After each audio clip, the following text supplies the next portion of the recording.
Selamun aleyküm. Bugün miladi 26 Temmuz 2022 Salı, Hicri 1443, 27 Zilhicce. Günün ayeti. Yoksa onu kendisi uydurup söyledi mi diyorlar. Hayır, onlar iman etmiyorlar. Günün hadisi. Zarar vermek ve zarara zararla karşılık vermek yoktur. Tarihten haberdar olmak için tarihte bugün neler yaşandı hep birlikte bakalım. 1944. Sovyet ordusu Batı Ukrayna'ya girerek Nazi işgaline son verdi. Almanya ve İtalya'dan oluşan Nazi bloğunun ağır bir yenilgiye uğrayacakları insanlık tarihinin en yıkıcı savaşının sonlarına yaklaşılıyordu. 1951. Türkiye'deki ilk petrol Raman Dağı yöresinde bulundu. Petrolün değerlendirilmesine yönelik ilk proje 1953'ün ilk aylarında açıklandı. Tesisleri ise ABD kaynaklı bir şirket kurdu. Kimi İslam beldelerini yönetim zaafından dolayı işgal eden ABD, Türkiye gibi kimi ülkelerde de yeraltı ve ülke zenginliklerini işletme adı altında çalıyordu. 1952. Kore Savaşı sona erdi. 3 yıl süren savaşta 116 bin Birleşmiş Milletler askeri, 1,5 milyon Kuzey Koreli ve Çinli asker öldü. 1986.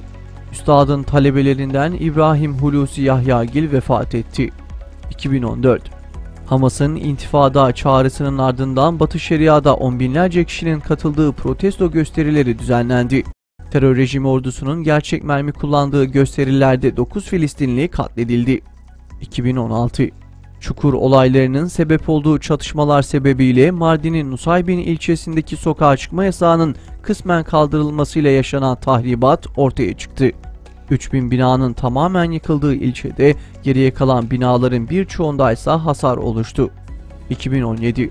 İşgalci ABD öncülüğündeki koalisyon uçakları Suriye'nin kuzeyindeki Rakka kentinde 30 sivili katletti. Çatışmasızlık bölgeleri içinde yer alan Doğu Guta'da ise 3 çocuk, 8 sivil bombardımanla katledildi. 2018. Japonya'nın başkenti Tokyo'da 1995'te bir metroda düzenlenen ve 13 kişinin öldüğü sarin gazı saldırısını düzenleyen Aum Shinrikyo Yüce Gerçek grubunun 6 üyesi asılarak idam edildi. 2019.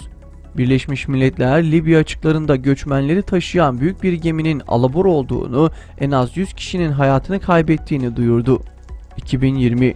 Hüdapar Gaziantep İl Başkan Yardımcısı Abdülkadir Üstündağ, koronavirüs nedeniyle tedavi gördüğü hastanede vefat etti.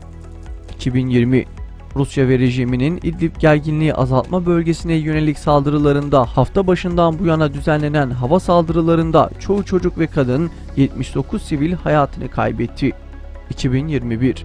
Tunus'ta siyasi darbe gerçekleşti. Tunus Cumhurbaşkanı Kays Said, mevcut Başbakan Hişam el-Meşişi'yi görevden aldığını, atayacağı bir başbakanla yürütmeyi devralmaya karar verdiğini açıkladı.